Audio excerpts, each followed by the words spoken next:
பிரதீப் ரங்கராஜன் நடித்த like movie வந்து பார்த்துட்டு வந்திருக்கேன். இந்த படத்தோடைய ரிவ்யூ ஸ்டார்ட் பண்ணுறதுக்கு முன்னாடி இந்த படத்தில் ப்ளஸஸும் இருக்குது, அதே மாதிரி மைனஸஸும் இருக்குது. ப்ளஸ்ஸை பற்றி சொல்லும்போது மைனஸ் பற்றி அது முக்கியமாக மைனஸை பற்றி சொல்லும்போது சில விஷயத்தை வந்து எடுத்துகிட்டு வந்துடுவாங்க. இது என்னமோ பிரதீப் ரங்கராஜனுக்கு ஒரு டவுன்ஃபால் மாதிரி நேரத்தில் இந்த மாதிரி அட்வைஸ் கொடுக்குறாங்களோ, இல்லை இவன் எப்போ வந்து கீழே விழுவான் அப்படின்ற மாதிரி ஏதாவது வந்து பேசுகிறாங்களோ, அந்த ஒரு விஷயத்துக்கு நான் வந்து வரலை. எப்பயுமே ஒரு ஹீரோஸ் வந்து சக்ஸஸ்ஃபுல்லாக ஒரு படம் அடுத்தடுத்து கொடுக்கும்போது அடுத்து ஒரு இது சக்ஸஸ்ஃபுல்லாக இல்லைனாலும், இல்லை ஒரு டிசப்பாயிண்டடாக இல்லைனாலும் கீழே விழுந்தால் எப்படி உடனே எந்திரிச்சு நிற்கிறாங்க, அந்த ஸ்ட்ராங்கை வந்து வெயிட்டேஜ் எப்படி ஸ்ட்ராங்காக நிற்கிறாங்க அப்படின்றத அதுக்கப்புறம் பொறுத்து தான் வந்து இந்த ஹீரோ வந்து சஸ்டெயினாக நிற்பாரா நிற்க மாட்டாரா அப்படின்றது. இதுக்கு மிகப்பெரிய எக்ஸாம்பிள் தான் இதுக்கு முன்னாடி இருந்த ரஜினி, கமல், விஜய், அஜித், அப்புறம் சிம்பு, தனுஷ். ஸோ இந்த லிஸ்ட்டில் வந்து பிரதீப் ரங்கராஜனும் வரணும் அப்படின்னா வந்து அந்த வெயிட்டேஜை வந்து தாங்கணும். இப்போ வந்து படத்தோட ரிவ்யூக்குள்ளே போவோம்.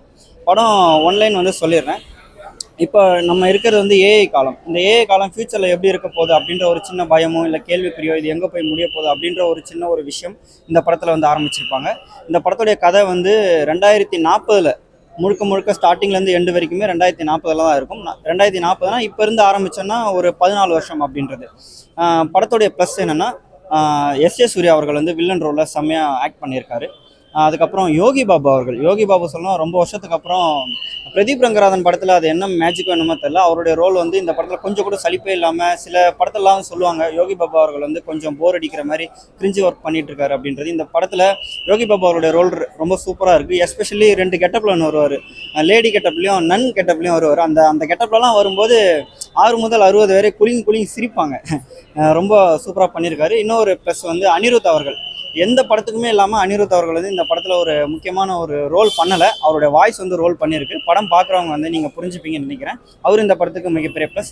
அடுத்த ரோல் வந்து பிரதீப் ரங்கராஜன் அவர்கள். இந்த படத்தைய எங்கெங்கெல்லாம் கொஞ்சம் லேக் அடிக்குதோ அந்த மாதிரி விஷயத்தில் வந்து ஷோல்டரில் தாங்கி பிடிக்கிறது வந்து பிரதீப் ரங்கராஜன் அவர்கள். ஏன்னா வரிசையாக வந்து ஒரு 4 ஹிட் அப்படின்றது கொடுத்துட்டாரு. டைரக்ஷன் ப்ளஸ் ஹீரோவாக நடித்து ஒரு 4 ஹிட் அப்படின்றது கொடுத்துட்டாரு. ஸோ இந்த படத்தில் வந்து முழுக்க அவர் தான் ஷோல்டரில் நிற்கிறாரு. இந்த படத்துடைய இன்னொரு ப்ளஸ் வந்து கொஞ்சம் லைட்டாக சொல்லலாம், சீமான் அவர்களுடைய ரோல் வந்து பண்ணியிருக்கு. அவருக்கு கொடுக்கப்பட்டிருக்க டைலாக் வந்து ரொம்ப வந்து ப்ளஸ்ஸாக தான் இருக்கும். நிறைய பேர் வந்து யோசிப்பாங்க, இந்த படத்தில் பெரியவங்களுக்கு யாருடைய ரோல் ரொம்ப பிடிக்குன்னு பார்த்தா சீமான் அவர்களுடைய ரோல் வந்து ரொம்ப பிடிக்கும். இப்போ வந்து படத்துடைய கதை, ஒன்லைன் கதை என்னென்னா, இந்த ஒரு விஷயம் சொல்லியிருந்தேன், ஏஐ விஷயம் அப்படின்றது. இப்போ நிறையா மொபைல்ஸ் ஆப் அப்படின்றது ஒன்று இருக்குது. இந்த ஆப் மூலயமா நம்ம சொசைட்டி எந்த அளவுக்கு கெடுது, யங்ஸ்டர்ஸ் வந்து எந்த அளவுக்கு கெடுக்கிறாங்க. யங்ஸ்டர்ஸ் முக்கியமாக கெடுறது வந்து பார்த்திங்கன்னா, நம்மளோட டைமை தேவையில்லாமல் வேஸ்ட் பண்ணிக்கிட்டு லவ் அப்படின்ற ஒரு விஷயத்தில் வந்து தேவையில்லாமல் கெடுவாங்க. வயசில் பெரியவங்க எந்த விஷயத்தில் கெடுவாங்க அப்படின்னா, தன்னுடைய குழந்தைய வந்து ஒழுங்காக பார்த்துக்கக்கூடிய விஷயத்தில் வந்து நம்ம ஒழுங்காக பார்த்துக்கலையோ, டைம் வந்து குழந்தைங்க கூட ஸ்பெண்ட் பண்ணலையோ அப்படின்ற ஒரு விஷயத்தை வந்து கெடுவாங்க. ஸோ எல்லா விஷயத்துலையும் சொல்லியிருக்காங்க. படத்துடைய மைனஸ் அப்படின்றதுக்கு போவோம். இது 2040 நடக்கிறதுனால ஃபுல்லாக வந்து டெக்னாலஜி பேஸ் அப்படின்னு காமிக்கிறனால, அட்வான்ஸ் டெக்னாலஜி பேஸ்.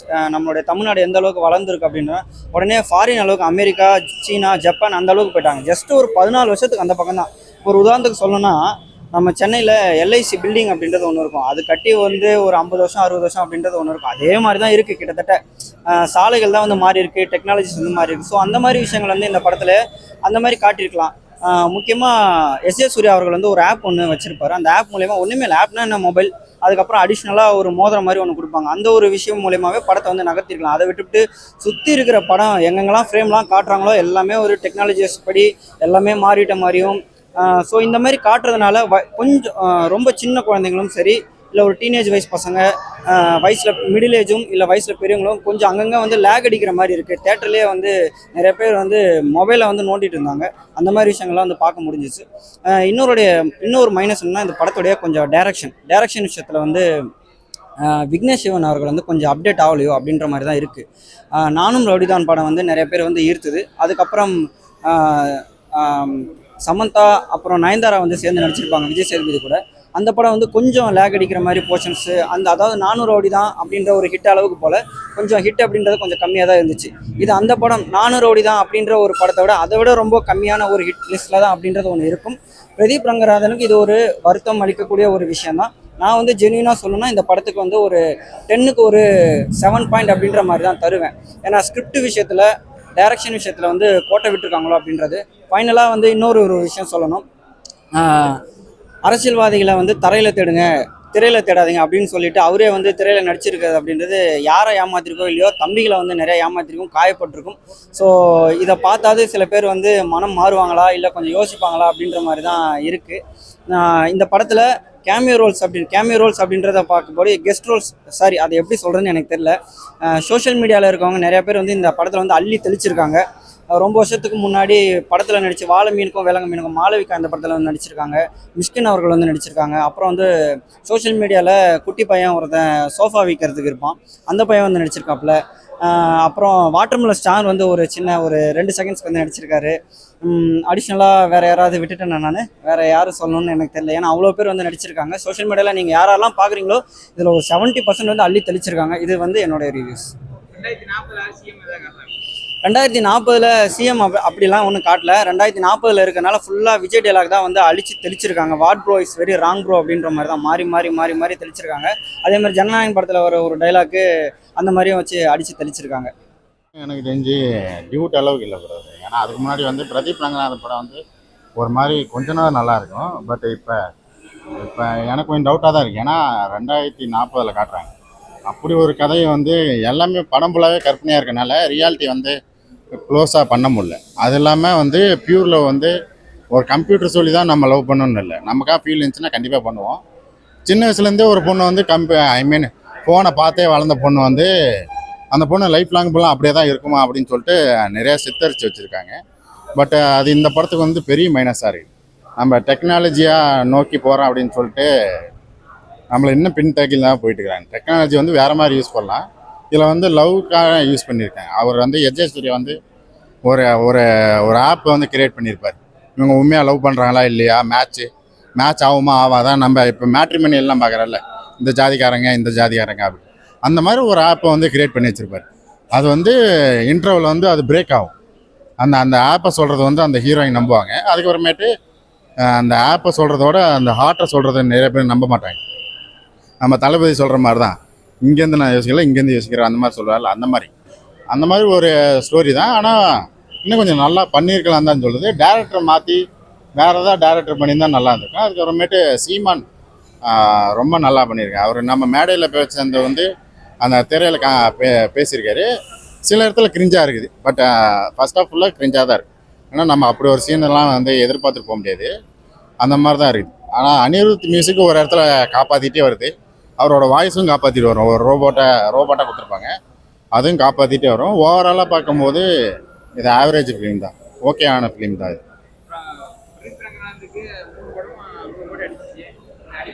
இல்லை, இந்த படம் அடிக்கிறதுக்கு வாய்ப்பு இல்லை, கம்மியாக தான் அடிக்கும்னு நினைக்கிறேன். ஏன்னா நம்ம டியூட்டு மொக்கன்னு சொன்னாலும் போய் உட்காந்து பார்த்தவங்க நிறைய பேர் இருக்காங்க.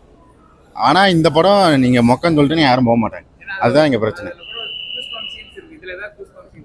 கூஸ்பம் சீன்ஸ்லாம் கிளைமேக்ஸில் தான் வரும். கிளைமேக்ஸ் கூட கொஞ்சம் பரவாயில்ல. பட் ஆனால் படம் ஃபுல்லாகவே வந்து ஓவராலாக வேறு எதுவும் வந்து சொல்ல முடியாமல் போய் வேறு ஏதோ கருத்துக்கள் சொல்லிட்டு போயிட்டாங்க. அது மட்டும்தான். இப்போ டெக்னாலஜி வந்து நம்ம ChatGPTலாம் நம்பி தான் இது வரைக்குமே உட்காந்துட்டு இருக்கிறோம். அதுக்கிட்ட போய் உட்காந்து எல்லாத்தையுமே கேட்குறோம்ல, அதை வந்து அந்த டேட்டா வச்சு என்னென்ன பண்ணுறாங்கன்னு மாதிரி தான் காட்டுறாங்க. பட்டு 0 Sons 1 வந்து முடிவு பண்ணாது ஒரு லவ், அவ்வளோதான். பார்ட் 2லாம் வரதுக்கு வாய்ப்பு இல்லை. பார்ட் 1லேயே முடிச்சிட்டாங்க எல்லாத்தையும். ப்ரோ தலைவலி வந்தது தான் ப்ரோ மிச்சம் சத்தியமாக. நானும் வந்து பார்த்தோன்னா அமிர்தாஜன் வாங்குறதா இல்லை விக்ஸ் வாங்குறதான்னு தெரியாமல் போய்கிட்டு இருக்கிறேன். ஆக்சுவலாக ஒரு விஷயம் என்னன்னா, நான் வந்து எக்ஸ்பெக்டேஷன் பண்ணதே வேறு. ஆக்சுவலாக பிரதீப் ரங்கநாதன் படம் தான் வந்து ஒரு ஜென்சி சூப்பர் ஸ்டார் மாதிரி பண்ணுவார் அப்படின்னு பார்த்து தான் வந்தது. ஆக்சுவலாக அந்த படத்தில் அவருக்கு ஒரு 4-5 சீன்ஸ் தான் அந்த மாதிரி கொடுத்துருக்குறாங்களே. மற்றபடி பார்த்தோன்னா படம் ஃபுல்லாக வந்து பார்த்தோன்னா போய்கிட்டே இருக்குது. ஆக்சுவலாக இந்த 2050 காட்டுறாங்க, அந்த 50s காட்டுற சீன்லாம் வந்து ஆக்சுவலாக இது எத்தனை பேர் ஏற்றுக்க மாட்டாங்கன்றது தெரில.